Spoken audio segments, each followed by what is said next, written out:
नमस्कार, crime 24 live news channel में आपका स्वागत है और मैं हूं आपके साथ ममता दुबे। चलिए लेकर चलते हूं आज के कुछ खास खबरों की तरफ। गुजरात जिला साबरकांठा में नेशनल गार्ड्समैन का सम्मान, साबरकांठा में सिनेमा हेल्थ और सम्मान का त्रिगुण संगम, साबरकांठा एडमिनिस्ट्रेशन की अनोखी वीर वंदना फिल्म 120 बहादुर की स्पेशल स्क्रीनिंग और सैनिकों और परिवारों के लिए हेल्थ चेकअप।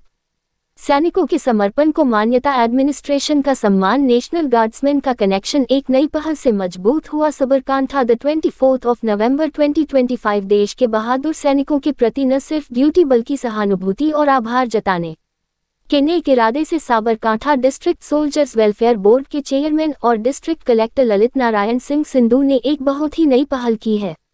इस पहल के तहत 24 नवंबर को हिम्मतनगर में स्टार सिटी सिनेमा के साथ मिलकर जिले के सेवारत और रिटायर्ड सैनिकों और उनके परिवारों के लिए फिल्म 120 बहादुर की स्पेशल स्क्रीनिंग और एक पूरा हेल्थ चेकअप प्रोग्राम आयोजित किया गया। इस मौके पर कारगिल युद्ध में शहीद हुए सैनिक के माता पिता और लेह लद्दाख में गंभीर रूप से घायल हुए धर्मपाल सिंह झाला को भी कलेक्टर ललित नारायण सिंह संधू ने खास तौर पर सम्मानित किया। इसके अलावा जिला पंचायत हिम्मतनगर की एक्सपर्ट हेल्थ टीम ने सैनिकों और उनके परिवारों के लिए हेल्थ चेकअप का भी इंतजाम किया। जिला कलेक्टर संधू ने इस मौके पर कहा, नेशनल गार्ड के सैनिक समाज का गौरव और प्रेरणा है। उनके वीरतापूर्ण कामों और बलिदान को याद करना सिर्फ फर्ज नहीं बल्कि हर नागरिक का कर्ज है। ये खास प्रोग्राम प्रशासन और सैनिकों और उनके परिवारों के बीच के रिश्ते को और मजबूत, सम्मानजनक और संवेदनशील बनाएगा। ये प्रोग्राम सिर्फ सम्मान तक सीमित नहीं है बल्कि सैनिकों की शारीरिक सेहत पर भी ध्यान देता है, सम्मान और सुरक्षा का एक मिला जुला प्लेटफॉर्म देता है, जो सच में मिसाल है। इस खास प्रदर्शनी के जरिए प्रशासन ने सैनिकों के हौसले की तारीफ करने की कोशिश की है।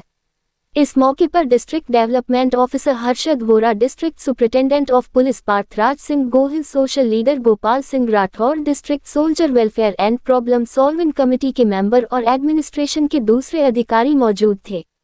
120 बहादुर मेजर शैतान सिंह भाटी की लीडरशिप में सिर्फ 120 अहीर सैनिकों की बहादुरी और लगन की कहानी। 120 बहादुर एक सिनेमाई क्रिएशन है जो हमारे देशवासियों की जबरदस्त बहादुरी, बेमिसाल देशभक्ति और सबसे ज्यादा लगन की कहानी दिखाती है। फिल्म की कहानी 18 नवंबर 1962 को रैजांगला में लड़ी गई जबरदस्त लड़ाई के आसपास घूमती है। इस लड़ाई में ये कमाल की कहानी दिखाती है कि कैसे इंडियन आर्मी की 13 कुमाऊं रेजिमेंट की 40 कंपनी के मेजर शैतान सिंह भाटी की लीडरशिप में सिर्फ 120 अहीर सैनिकों ने लगभग 3000 चीनी सैनिकों के हमले का बहादुरी से सामना किया। मेजर शैतान सिंह और उनके साथियों के पास युद्ध के लिए साधन और हथियार कम थे और बहुत खराब मौसम के बावजूद उन्होंने बहुत बहादुरी और पराक्रम दिखाया और देश की रक्षा की। मेजर शैतान सिंह को उनके सर्वोच्च बलिदान के लिए मरणोपरांत भारत का सबसे बड़ा सैन्य सम्मान परमवीर चक्र दिया गया। इसके अलावा 8 सैनिकों को वीर चक्र, 4 सैनिकों को सेना मेडल और 1 सैनिक को मेंशन इन डिस्पैच दिया गया। रिपोर्टिंग से संपादक विंध्याचल ओझा, जिला विशेष रिपोर्टर कुलदीप तिवारी।